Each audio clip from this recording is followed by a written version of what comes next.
Shalom, Israel. It's your brother Matthias coming with another message of daily edification brought to you through the spirit and power of Yahweh Bashem Yahweh Shai. All praises due. Peace and salutations to you out there, rod of iron. The 1/3, you elect out there looking, listening, and learning. All right, studying, awaiting the return of our master Yahweh Shai, who comes in the name of our beloved Father Yahweh.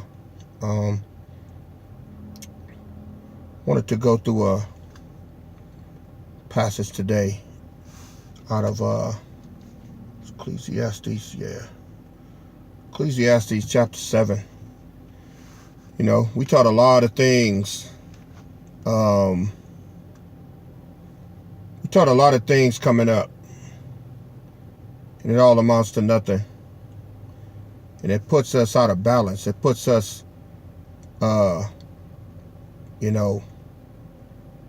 to where we're uncalibrated. And we go through life like that, thinking that one thing is one way and it's really not. And then they try to back it up with the word of the Most High, and they butcher the scriptures. I want to bring some clarity today on some things that I believe are very essential in how we live our lives. Because I know I've suffered behind it. I've suffered greatly behind it, thinking that things are one way and they're really not. You know, and you get a lot of guilt. Get a lot of unnecessary guilt with a lot of things we were taught. This damn church, this damn church house that we grew up in, and the people that came up in our families, man, they really twisted our heads back with a lot of bullshit that's not even valid, man. And we paid the cost our whole life, thinking, we're taught that basically we got to take things, and there's certain things we can't do, and we're put in a position where people get over on us. We are. Because we operate in guilt, a lot of us. Well, they can't do that. That wouldn't be right, Well, after the day, you'll know what right is. We're out of balance. So, if y'all willing to walk with me, we can get some balance through the scriptures. I believe it'll make your life a whole lot better. It's going to make mine a whole lot better, I'll tell you that damn much. Yeah, a whole lot better. All right. So, let's go to Ecclesiastes chapter 7. Yeah, y'all see I'm still sitting in this little ass car. Feel like I'm driving a big wheel. There come this high-ass ice cream truck with the $5 bomb pops. Ain't nothing the way it used to be, man. I remember them things was 50 cents. You know what I mean? Ice cream sandwich, $3.75. Man, shit, I'll go to, Albertsons and get some of them high-ass Nutty Buddies or something. I don't know. Anyway, we didn't come talk about no damn ice cream. Let's go. Ecclesiastes chapter 7, starting at verse 1. A good name is better than precious ointment, and the day of death than the day of one's birth. Yeah, real talk. Because see, on the day of your birth, you coming into everything that's getting ready to cause you grief and strife and trouble. But the day of your death, that's when you leaving out of here and going back to the spirit world. So yeah, there's no hell below, none of that. All of the stuff we was taught is a bunch of lies, man. So, that's why babies cry coming into the world. See? They're like, damn, where you got me at? First thing you do, you get smacked on the ass. All right, verse 2. It is better to go to the house of mourning than to go to the house of feasting. For that is the end of all men, and the living will lay it to his heart. Yeah. When you go to mourning, that means that you're looking at things for what they are. What do we have to be happy about here? Everything is out of course. Everything is jacked up. The food is bad. Music's bad. Everything's bad. All right. So, the only thing we got to be happy about on this side is that we woke up and we know the name of Yahweh Bashem Yahweh Shai. Other than that, we could try to be happy about some things, man. We could try to be peaceable, but there's nothing really to be happy about here. If we stay in the spirit, man, we'll stay focused. You know what I mean?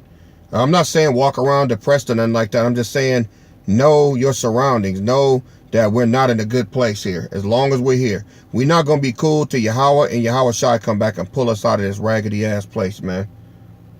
Verse 3. Sorrow is better than laughter, for by the sadness of the countenance the heart is made better. It means you learn something. All right? When your heart is sorrowful, you're thinking about serious things, and you're learning the truth. You're draining the essence of truth out of what life is really about. We wasn't put here to enjoy life. He said this is not our rest. Verse 4. The heart of the wise is in the house of mourning, but the heart of fools is in the house of mirth. It's all these people running around. You know, mirth is when you're happy. Mirth is when you celebrating all the time and everything is good. And, you know, as wicked as this world is and as wicked as this country is, you know, people still find time to celebrate, be happy, you know. Oh, I got this, I got that, you know. And all this shit getting ready to go down the pot, man. Ain't none of it going to mean anything in a minute, you know. So the Most High calls you fools that's out here celebrating and trying to have a good time, thinking that you coming up and think you supposed to have a... Man, it ain't nothing good here, man. You a fool if you think we got it good, because we don't. It is better to hear the rebuke of the wise than for a man to hear the song of fools. The song of fools is, ooh, I got a new job. Ooh, I'm going to be good. Ooh, they got a good retirement package. All right, that's cool, man. But that job could shut down, then what you going to do? What happens when the stock market crashes in your retirement and all your funds get sucked out? You see? Verse 6. For as a crackling of thorns under a pot, so is the laughter of the fool. This also is vanity. Some old loud mouth always send back cackling. Some of you women too, man. Cackling and laughing. You know, thinking you got everything good. You know, because of materials. And it don't mean shit, man. All right? Nothing. It's an illusion to keep you pacified. Look at this, verse 7. Ecclesiastes 7 and 7. Surely oppression maketh a wise man mad. All right? So, if you ain't looking around, if you're not looking at the oppression that we under, and you're not mad about it, something wrong. It means you put your blinders on. You blind to everything that's going on, and it's all about you. You just don't see what the hell is going on, man. And I ain't saying to go into no depressed state. All I'm saying is, when you look around, you need to see things for what they are. All right? And a gift destroyeth the heart.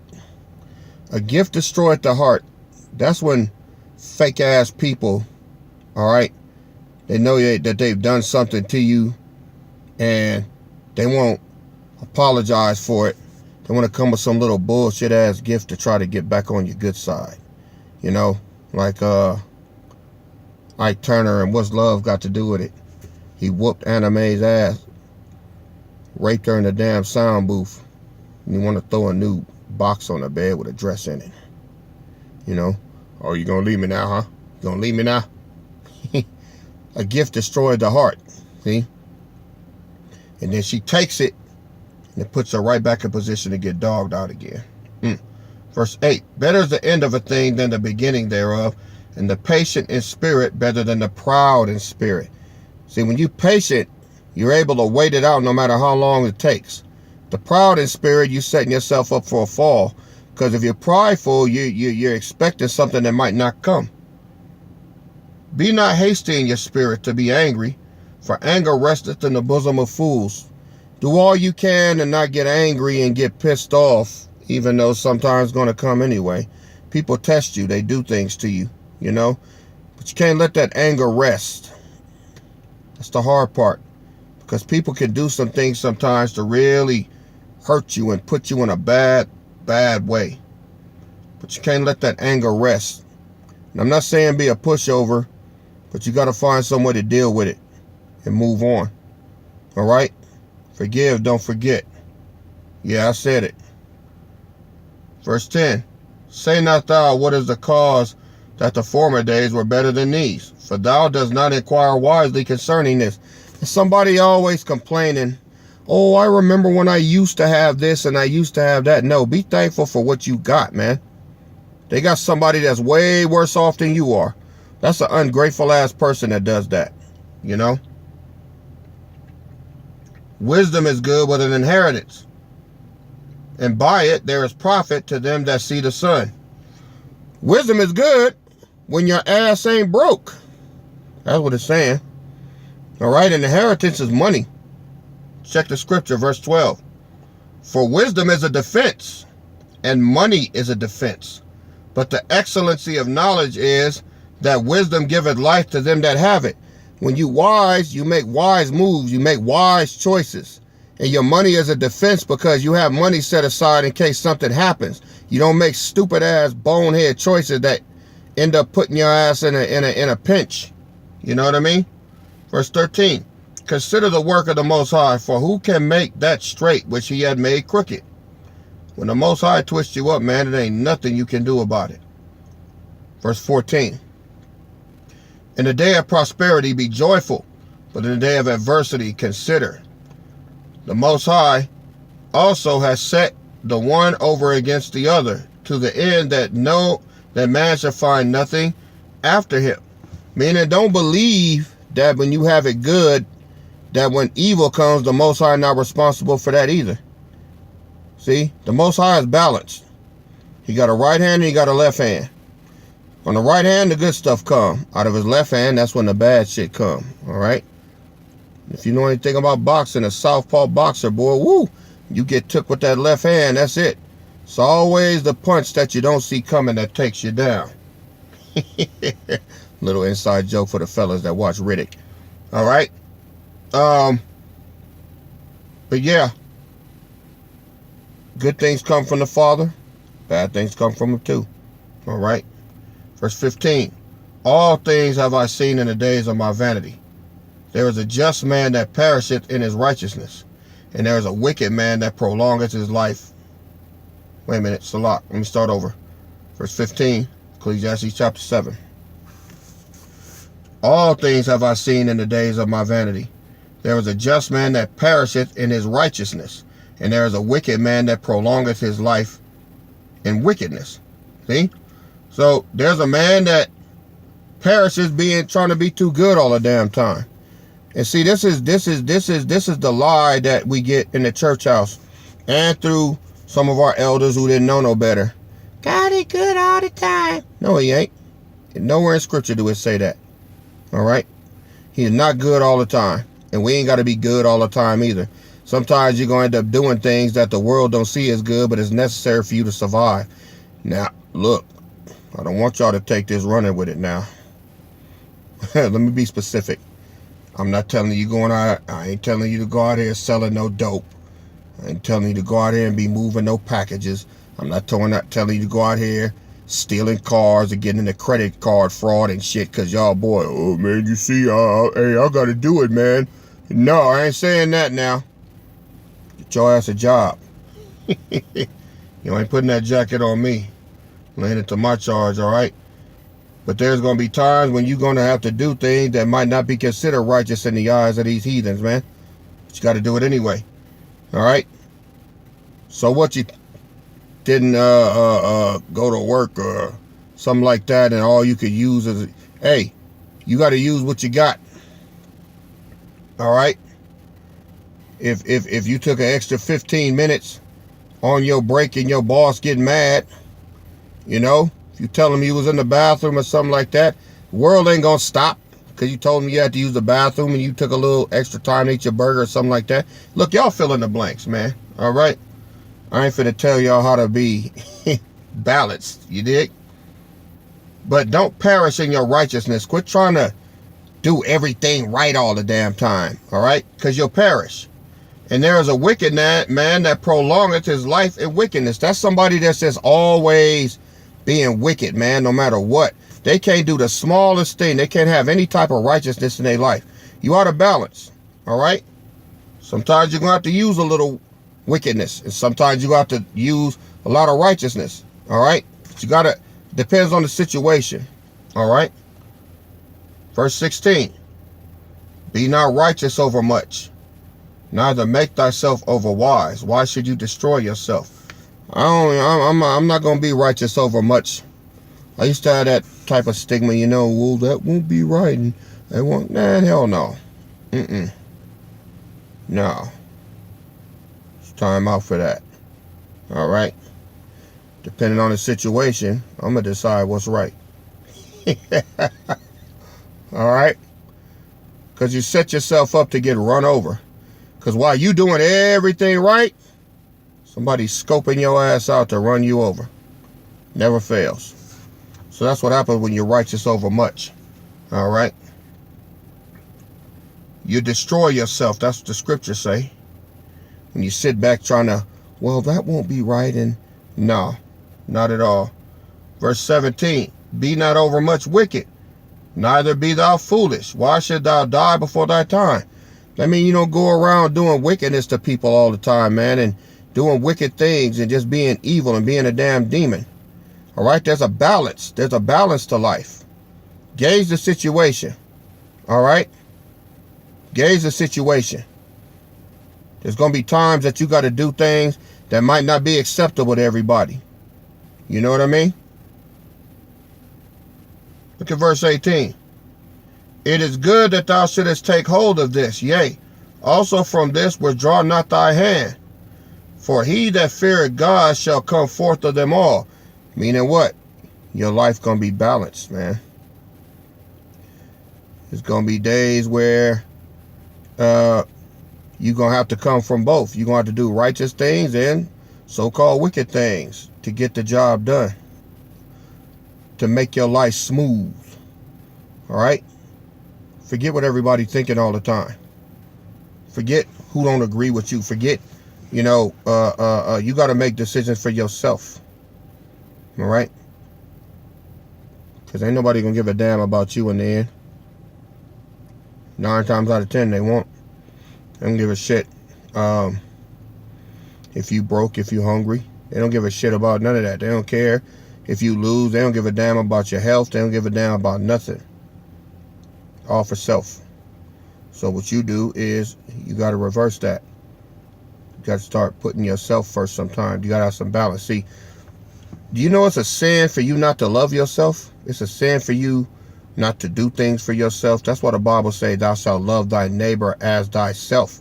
See, you can love people too much. You can love people to the point where you end up taking everything from you and not leaving nothing from you, and then you give it all to them. That's out of balance. All right? Verse 19. Wisdom strengtheneth the wise more than 10 mighty men which are in the city. You got to have wisdom when you make your decisions. Wisdom. That's balance. Verse 20. Look here. For there is not a just man upon the earth that doeth good and sinneth not. I don't care how good you try to be. I don't care how righteous you try to be, how perfect you try to be, you still sinning. Because when you try to be that good and try to look out for everybody and don't look out for yourself, you're sinning.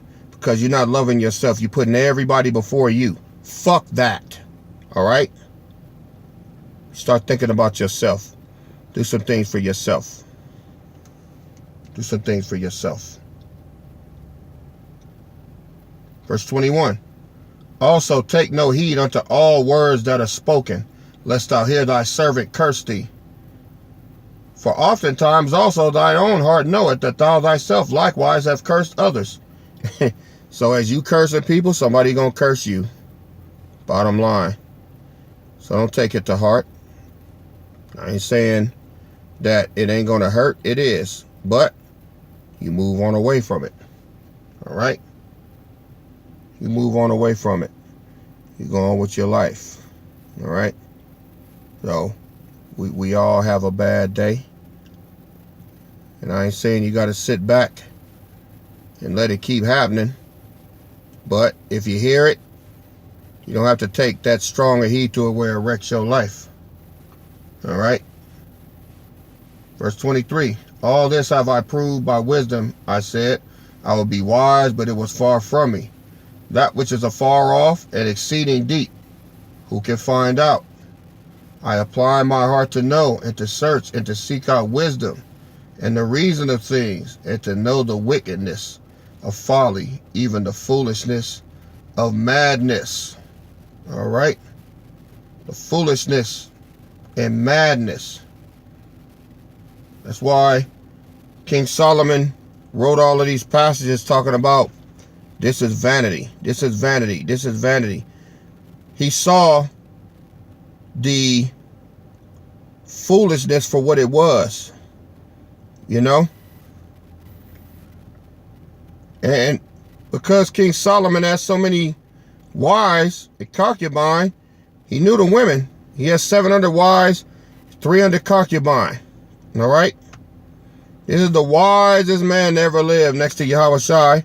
And the thing is, he was Yahushua in the reincarnation. Look what he says right here. Verse 26. And I find more bitter than death the woman whose heart is snares and nets, and her hands as bands. Whoso pleases God shall escape from her, but the sinner shall be taken by her. But, behold, this have I found, saith the preacher, counting one by one, to find out the account, which yet my soul seeketh, but I find not. One man among 1,000 have I found, but a woman among all those have I not found. He's saying that out of 1,000 women that he had, he couldn't find one righteous. And he only found one man righteous out of 1,000. Verse 29. Lo, this only have I found, that God had made man upright, but they have sought out many inventions. We're upright, yeah, but we seek out many inventions. If you're going to be balanced, you got to have a single eye, you know. I would like to say this to you out there that are always in the, learning more and everything. There's nothing wrong with that. But when it says seeking out many inventions, where we're supposed to be at right now to stay balanced is salvation. We're trying to get out of here. Let me give you a precept. I'm going to go to Ecclesiastes chapter 12. Let me show you something. It says, let me start at verse 12. See, because how we get out of balance spiritually is we start to look at things that are not important. Historically, they might be important. They might be important for edification. All right, as far as just to know something. But does it really matter, if they got flying dragons on Saturn that we haven't seen? Does it matter? No, it doesn't matter. It doesn't have anything to do with salvation. When Yahushua come back, he's going to clear all of that up. All right? He's going to let us know what's what. Right now, if you want to stay balanced, all right, stay with the scripts. Stay with the scriptures. Stay with what's real and what's true. All right? That's what the Bible was written for. It was to guide us into our salvation and to keep us spiritually sound and strong till Yahushua come back. If you go into all these different doctrines, man, and all that, and searching this and this book here and that book there, you're going to get led off of what's important. Let me hit it up. Ecclesiastes 12 and 12. And further by these, my son, be admonished, meaning be warned. Of making many books there is no end, and much study is a weariness of the flesh. You're not saying that to study. You're just saying when you go into all these different books, you're going to get led off, man. You're going to get led off. You're going to get led off. And you're going to miss what's important. If the Most High is working in your life, if the Most High Yahweh Bashem Yahushua is working in your life, all right, and he's leading you, stay right there. Quit trying to find every damn thing out. You're never going to know everything on this side. The Bible says we know in part, all right, and things are revealed to us in part. But when that which is perfect is come, that which is done in part shall be done away with. All right. Verse 13. Let us hear the conclusion of the whole matter. Fear the Most High, keep his commandments, for this is the whole duty of man. Look at this. For the Most High shall bring every work into judgment with every secret thing, whether it be good or whether it be evil. All right. That's the conclusion of the whole matter. That's the balance. Fear the Most High and keep his commandments. Love the Lord thy God with all thy heart, all thy mind, all thy soul, all thy strength. All right. And the second one is like unto it. Thou shalt love thy neighbor as thyself. You got to love yourself. That's the balance. Some of you don't love yourselves out there. You won't even buy yourself a damn ice cream cone. You know? Every now and then it's time to do something for yourself. Get your balance. All right? Get your balance. You have heard it today. If you don't love yourself, you sinning. Period. All right? So, I pray that you were edified today. And I just want to give all praises to Yahweh Bashem Yahweh Shai for his words, for this truth. All right. Rod of Iron, love y'all. Thank you for sitting with me today in this little tight ass car, man. And y'all know what y'all got to do. Quickly prepare for the next message coming at you soon. All right. It's your brother Matthias. Love y'all. Till next time. Peace and blessings. Shalom.